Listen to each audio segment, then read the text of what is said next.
Episode के शुरू होते ही हम देखते हैं इन दोनों को। जहाँ पे ये दोनों क्राउन स्कूल से बाहर आते हैं तभी इन दोनों की मुलाकात होती है टाका मैनी से, जो कि वहाँ से गुजर ही रहती है। तो उन दोनों को थका हुआ देखकर सजेस्ट करती है कि हम लोग किसी रेस्टोरेंट में चल के वहाँ पे कुछ खाते पीते हैं। तो यहाँ पे एरी उन दोनों को एक रेस्टोरेंट सजेस्ट करती है, जहाँ पे पहुंचने के बाद सिटोरा नोटिस करता है कि टाका मैंने अभी भी उस बात से नाराज है जो कि पार्क में हुआ था, क्योंकि वो अपना इमोशन किसी को नहीं दिखाती। लेकिन उस दिन पार्क में उसने अपना इमोशन दिखाया, जिसकी वजह से वो अभी भी नाराज है। तभी यहाँ पे वेट्रेस आके उन सभी का ऑर्डर लेती है और ऑर्डर लेके जाने के बाद वो एरी को कहती है कि एरी, मेरी 1 घंटे में सिर्फ खत्म होने वाली है, तो तुम मेरे लिए रुकी रहना।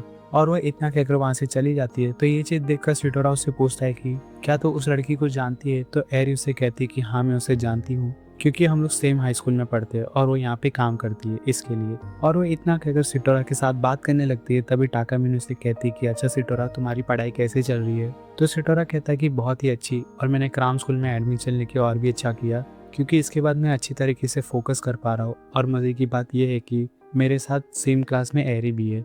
और ये बस सुनकर एरी भी एग्री करती है और उससे कहती है कि हाँ, मुझे भी बहुत ही अच्छा लग रहा है, क्योंकि मैंने ऐसा बिल्कुल भी नहीं सोचा था कि हम लोग ग्रेड्स के बाद वापस से हाई स्कूल में मिलेंगे और साथ में पढ़ाई करेंगे इस तरीके से। तो ये चीज़ सुनकर टाका मैंने को यहाँ पे जलन जैसा महसूस होता है। तो वो सिटोरा से कहती है कि अच्छा सिटोरा, तो तुम्हें यहाँ पे लड़कियों के साथ पढ़ाई करने में ज़्यादा मज़ा आता है, क्यों है ना? क्योंकि तुम भी एक बार मेरे घर पे आए थे पढ़ाई करने के लिए, जब मेरे पेरेंट्स मेरे घर पे नहीं थे तब। और वो इतना कहकर एरी से ये भी कहती है कि एरी, तुम्हें पता है, जब मेरे पेरेंट्स घर पे नहीं थे और ये जब पढ़ाई पे फोकस नहीं कर पा रहा था, तो इसने मुझे फोर्स किया कि मैं इसके सामने कोई क्रॉस पे वाली एक्टिंग करूँ। तो इसने मुझे बिल्ली बना दिया। तो ये चीज़ सुनकर सिटोरा कहता है कि क्या मैंने तुम्हें यहाँ पे बिल्ली बनाया था?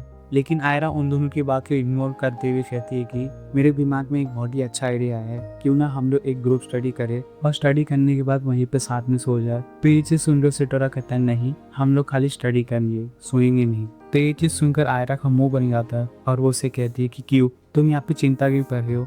जब हम लोग छोटे थे तो हम लोग साथ में पढ़ाई करते थे और साथ में सोते थे, तब तो तुम्हें वहाँ पे चिंता नहीं हुई, तो तुम्हें अभी की चिंता हो रही है। तो ये चीज़ सुनकर टाका मैंने को और भी जलन महसूस होता है और वो एरी से वापस से कहती है कि एरी, लेकिन तुम्हें पता है वहाँ पे एक बहुत ही खतरनाक सिचुएशन पैदा हो गया था, क्योंकि सिटोरा ने उस मौके का फ़ायदा उठाते हुए मेरी अनक्लोथ बॉडी को ज़मीन पे पटक दिया था। तो ये चीज़ सुनकर सिटोरा यहाँ पे घबरा जाता है, लेकिन एरी को इसका मतलब ही नहीं पता रहता। तो ये चीज़ देख कर सिटोरा को यहाँ पे रिलीफ जैसा महसूस होता है। तभी टाका मैंने यहाँ पे एरी को जताते हुए उसे ऐसा कह देती है कि तुम्हें पता है एरी, मैं तुमसे ज़्यादा सिटोरा को जानती हूँ। तो ये चीज़ सुनकर एरी को यहाँ पे थोड़ा सा बुरा लगता है और उसे रियलाइज़ होता है कि उसकी वजह से टाका मैंने यहाँ पे जेलिसी जैसा महसूस कर रही है। तो ये चीज़ पता लगने के बाद वो एकदम शांत हो जाती है और फिर ये लोग खाना खा के रेस्टोरेंट से बाहर आते हैं, जहाँ पे एरी टाका मैनी के साथ बात करना चाहती थी। तो वो उसे कहती कि मुझे तुमसे बात करना है। तो टाका मैनी उसके साथ बात करने के लिए चली जाती है, जहाँ पे सबसे पहले आयरा उससे माफ़ी मांगती है और कहती है कि मुझे पता नहीं था कि तुम्हें मेरी वजह से जेलिसी जैसा महसूस हो रहा है, तो प्लीज़ मुझे उसके लिए माफ़ कर दो। तो ये चीज़ सुनकर टाका मैनी यहाँ पे शर्मा जाती है और उसे कहती है कि तू ये कैसी बातें कर रही है, मुझे यहाँ पे बिल्कुल भी ऐसा नहीं लग रहा। लेकिन एरी उससे कहती है कि नहीं, मैं जानती हूँ तुम्हें यहाँ पे जेलिसी जैसा महसूस हो रहा है, लेकिन तुम यहाँ पे जो भी सोच रही हो मेरे और सिटोरा के बारे में, वो एकदम गलत है। हम दोनों यहाँ पे खाली फ्रेंड्स है। और मैं तुम्हें एक बात बता दूँ, तुम्हें ऐसा सोचने की भी ज़रूरत नहीं है, क्योंकि मैं ऑलरेडी एक जन के साथ हूँ। तो ये चीज़ सुनकर टाका मैंने को यहाँ पे रिलीफ जैसा महसूस होता है। तभी यहाँ पे उसकी फ्रेंड बाहर आती है और वो दोनों हाथ पकड़ के वहाँ से चले जाते हैं। तो ये चीज़ देखकर टाका मैंने यहाँ पे थोड़ी सी खुश होती है, लेकिन थोड़ी सी कंफ्यूज भी रहती है। तभी वो सिटोरा के पास पहुँचती है, जहाँ पे सिटोरा एक जगह पे खड़े होकर उसका इंतजार कर रहा रहता है। और वहाँ पे पहुँचने के बाद ये दोनों थोड़ी बहुत बात करते हैं, जहाँ पे टाका मैंने उससे कहती है कि अच्छा सिटोरा, तो तुम मुझे कह रहे थे कि तुम्हें मेरे साथ बलून्स वाला गेम खेलना है, तो मैं यहाँ पे बलून्स लेके आई हूँ, तो चलो हम लोग भी यहाँ पे बलून्स वाला गेम खेलते हो। तो ये चीज़ देखकर सिटोरा पहले मना करता है, लेकिन वो बाद में उसके साथ खेलने के लिए रेडी हो जाता है। जहाँ पे खेलने के टाइम पे सबसे पहले यहाँ पे टाका मैंने रूल सेट करती है कि जो भी जिसके ऊपर ज़्यादा बलून्स हिट करेगा वो यहाँ पे जीत जाएगा, और यहाँ पे हारने वाले को जीतने वाली बात माननी पड़ेगी। तो ये चीज़ सुनकर सिटोरा यहाँ पे थोड़ा सा डर जाता है, लेकिन वो कहता है अपने आप से कि मैं यहाँ पे टाका मैंने को जीतते तो नहीं दे सकता, लेकिन उसके ऊपर बलून्स भी थ्रो नहीं कर सकता, क्योंकि अगर वो यहाँ पे गीली हो जाएगी तो ये चीज़ उसके लिए अच्छा नहीं रहेगा। तो इतना सोचने के बाद सिटोरा गलत डायरेक्शन में बलून को थ्रो करता है, कहा कि टाका मैंने को ना लगे, लेकिन टाका मैंने जानबूझ के अपने ऊपर ही खेली थी। तो ये चीज़ देखकर सिटोरा एकदम शॉक हो जाता है। तभी टाका मैंने बताती है कि बलून लगने की वजह से उसके कपड़े गीले हो गए और उसका बड़ा यहाँ पे विजिबल हो चुका है।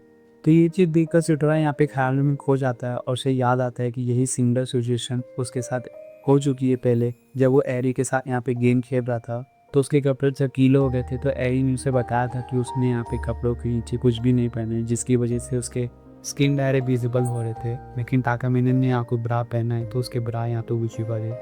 तो सेटोरा को इस तरीके से ख्यालों में खोया हुआ देखकर टाकामिने उसके पास आती है और उससे गुस्से में कहती है कि अच्छा सेटोरा, तुम्हारे साथ ये चीज़ पहले से हो चुकी है, क्यों है ना, जब तुम उस लड़की के साथ गेम खेलते थे। तो ये चीज़ सुनकर सेटोरा यहाँ पे डर जाता है, उसे समझाने की कोशिश करता है, लेकिन टाकामिने उसकी बात नहीं मानती है और उसके ऊपर ढेर सारे बलून तोड़ देती है, जिसकी वजह से टाकामिने यहाँ पे जीत जाती है। और फिर एक जगह पे बैठने के बाद टाकामिने से कहती है कि चलो अब तो मैं यहाँ पे जीत गई हूँ, तो मैं तुम्हें बताती हूँ कि तुम्हें यहाँ पे क्या करना है, तुम्हें यहाँ पे मेरी स्किन को लीक करना है। तो ये चीज़ सुनकर सेटोरा एकदम शॉक हो जाता है, उसे कहता है कि तेरा दिमाग तो ख़राब नहीं हो गया है ना, मैं यहाँ पे ऐसा कुछ भी नहीं करने वाला, अगर यहाँ पे किसी ने देख लिया तो टाकामिने कहती कि अच्छा कोई लड़की तुम्हारा यहाँ पे स्किन को लीक करे तो चलेगा, तुम किसी और की स्किन को लीक करो तो नहीं चलेगा।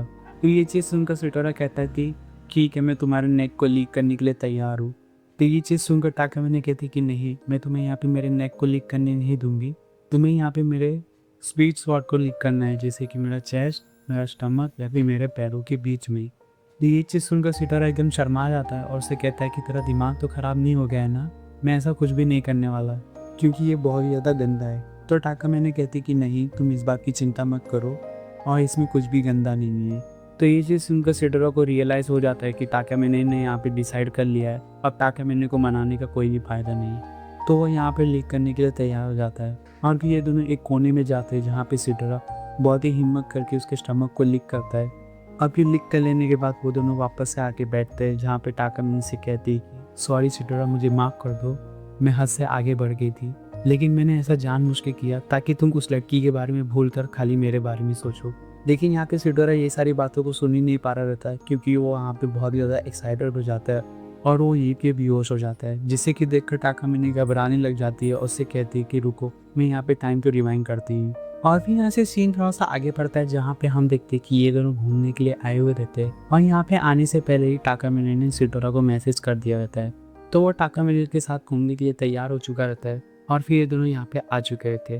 तो यहाँ पे पहुँचने के बाद सबसे पहले टाकामिने से पूछते हैं कि अगर उसके दिमाग में कोई जगह है तो वो बता सकता है, हम लोग वहाँ से शुरू कर सकते हैं। तो सेटोरा कहता है कि हाँ मेरे दिमाग में है, लेकिन उससे पहले हम लोग क्यों ना कुछ खा लिए। तो टाकामिने कहती कि हाँ ठीक है, और वो अपने बैग में से कूपन निकाल के देने लगती है क्योंकि उसके पास ऑलरेडी रहता है, लेकिन सेटोरा जाके अपने पैसों से खरीद के लेके आता है। तो ये चीज़ देखकर टाकामिने थोड़ी सी नाराज़ होते हुए कहती है कि ये क्या किया तूने, मेरे पास कूपन था ऑलरेडी, तुम्हें यहाँ पे पैसे खर्च करने की कोई भी ज़रूरत नहीं थी। और वो इतना कि टाइम को रिवाइंड कर देती है और टाइम रिवाइंड होने के बाद वो सबसे पहले उसे कूपन देती है और कहती है कि लो तुम सबसे पहले जाओ जूस लेके आओ। और वो इतना देके साइड में चली जाती है। तो सेटोरा सबसे पहले से कपड़े पहनाता है और कपड़े पहनाते हुए सोचता है कि मुझे यकीन नहीं हो रहा कि टाकामिने खुद ब खुद साइड में आ गई, ये तो सबसे पहली बार हुआ है। लेकिन सेटोरा ये सारी चीज़ों पे इतना ध्यान नहीं देता और वो कूपन का इस्तेमाल करते हुए उन दोनों के कुछ पीने के लिए लेके आता है, जहाँ पे वो दोनों शॉपिंग करने के लिए जाते हैं। और शॉपिंग करते हुए टाकामिने को एक डॉल थोड़ा सा अच्छा लगता है, जहाँ पे वो सेटोरा को बताती है। तो ये चीज़ देखकर सेटोरा सोचता है कि क्यों ना मैं उस चीज़ को टाकामिने को खरीद के लेगी एक प्रेजेंट की तरह। तो सेटोरा वॉशरूम के बहाने उस डॉल को खरीद लेता है, उस सॉफ्ट टॉय को खरीद लेता है। और फिर खरीदने के बाद वो टाकामिने से पूछता है कि क्या टाकामिने को सॉफ्ट टॉय पसंद है। तो टाकामिने कहती कि हाँ मुझे पसंद है, लेकिन मुझे वो सारी चीज़ें नहीं चाहिए, लेकिन मैं अपनी बॉडी से खुश हो जाती है। तो ये चीज़ सुनकर सेटोरा का यहाँ पे मुंह बन जाता है, लेकिन वो हिम्मत करके टाकामिने को बताता है कि उसने जिस टॉय को पसंद किया था, जिस सॉफ्ट टॉय को पसंद किया था। तो ये चीज़ देखकर टाकामिने यहाँ पे वापस से नाराज़ हो जाती है और वो यहाँ पे टाइम को रिवाइंड कर देती है। और टाइम रिवाइंड होने के बाद सेटोरा को समझ भी नहीं आता कि टाकामिने को कौन सी चीज़ें पसंद है, कौन सी चीज़ें ना पसंद है और उसे क्या चाहिए और क्या नहीं चाहिए। और फिर ये दोनों उस जगह से बाहर निकलते हैं, जहाँ पे सबसे पहले सेटोरा उसे कपड़े पहनाता है और टाकामिने से पूछते कि अच्छा सेटोरा अब बताओ कि हम लोग को क्या करना है। तो सेटोरा एक जगह पे देखता है जहाँ पे बोर्ड लगा हुआ रहता है। तो सेटोरा कहता है कि चलो हम लोग बोटिंग करते हैं। तो ये दोनों बोटिंग करने के लिए चले जाते हैं और बोटिंग के दौरान सेटोरा कहता है कि ये मेरा पहली बार है कि मैं यहाँ पे बोटिंग कर रहा हूँ। तो इसे सुनकर टाकामिने कहती है कि हाँ ये मेरा भी पहली बार है।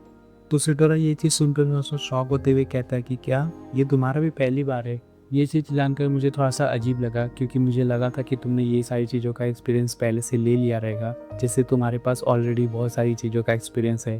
तो ये चीज़ सुनकर टाकामिने थोड़ी सी शर्माते हुए कहती कि तुम्हें क्या लगता है कि मेरा कोई एक्सपीरियंस पहली बार नहीं हो सकता? तो सिटोरा कहता है कि नहीं नहीं, मेरा वो कहने का मतलब नहीं था। तभी टाकामिने देखती है कि सिटोरा बोट चलाते हुए यहाँ पे थोड़ा सा थक गया है। तो वो उसे कहती है कि लाओ मैं यहाँ पे बोट चलाती हूँ, लेकिन सिटोरा उसे बोट का हैंडल नहीं देता। तो ये चीज़ देखकर टाकामिने जानबूझ के पानी के अंदर जंप कर देती है। तो ये चीज़ देखकर सिटोरा यहाँ पे शॉक हो जाता है और फिर वो वापस बोट में आती है। तो वो कहती है कि ओ सॉरी, मेरा यहाँ पे पैर फिसल गया था। तो ये चीज़ देखकर सिटोरा कहता है कि नहीं, ये चीज़ तूने जानबूझ के की है और मैं ये चीज़ तुझे बता सकता हूँ। तभी टाकामिने यहाँ पर टाइम को वापस से रिवाइंड कर देती है और वो लोग वहाँ पे पहुँच जाते हैं जहाँ पे ये लोग ने बोटिंग करने के लिए जब जा रहे थे। तभी सिटोरा नोटिस करता है कि टाकामिने उसके बगल में नहीं है, क्योंकि जब भी हर बार टाइम रिवाइंड होता है तो वो उसके अगल बगल में रहती।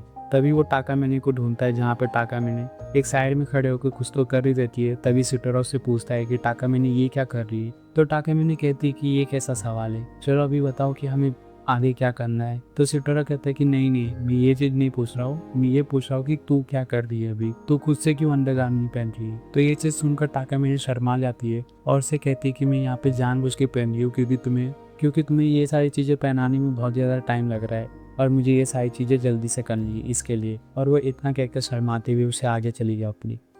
तो ये चीज़ देखकर सिटोरा को लगता है कि शायद से टाकामिने से बहुत ज़्यादा नाराज़ हो चुकी है। तो वो उसे मनाने के लिए उसे कहता है भी सॉरी टाकामिने, अगर मुझसे कोई गलती हो गई रहेगी तो टाकामिने कहती कि नहीं, तुमसे यहाँ पे कोई भी गलती नहीं हुई है। मैं तो तुम्हें यहाँ पे इसके लिए लेके आई हूँ ताकि मैं तुम्हें रिवॉर्ड दे सकूँ, क्योंकि तुमने इतनी ज़्यादा मेहनत की क्राम स्कूल के अंदर पढ़ाई करने में। तो ये चीज़ सुनकर सितारा को थोड़ा सा अच्छा लगता है और उसे रियलाइज़ होता है कि टाकामिने ने आज जो भी किया वो जानबूझ के किया ताकि वो उसका अटेंडेंस पा सके। और सितारा उससे कहता है कि तुमने जो भी मेरे लिए किया है उसके लिए थैंक यू, क्योंकि तुमने भी मेरी यहाँ पे बहुत ही ज़्यादा मदद की मेरी पढ़ाई कराने में। तो टाकामिने कहती कि नहीं नहीं, तुमने ज़्यादा मेहनत की है तो इसीलिए मैं तुम्हें यहाँ पे रिवॉर्ड देना चाहती हूँ और यही तुम्हारा रिवॉर्ड है। तो ये चीज़ सुनकर सितारा को वापस से अच्छा लगता है और वो उससे कहता है कि तुम्हें पता है टाकामिने, जब तुमने मुझे मैसेज किया था तो यहाँ पे आने से पहले ही मैंने ये सारी चीज़ें का शेड्यूल बना लिया था, आई मीन प्लान कर लिया था ताकि मैं तुम्हें अच्छे से इंजॉय करा सकूँ आज का ही। तो ये चीज़ सुनकर टाकामिने एकदम इम्प्रेस हो जाती है और उसे शर्माते हुए कहती है कि चलो ठीक है, और जो तुमने सारी चीज़ों का प्लान बना ही लिया है तो तुम इस बात का ध्यान रखना कि मुझे हर एक चीज़ों में अच्छा लगे। और अब तुम मुझे बताओ कि आगे हमें कहाँ जाना है। और वो इतना करिए सितारा को लेकर वहाँ से चली जाती है और यहाँ पे ये वाला एपिसोड फाइनली खत्म हो जाता है।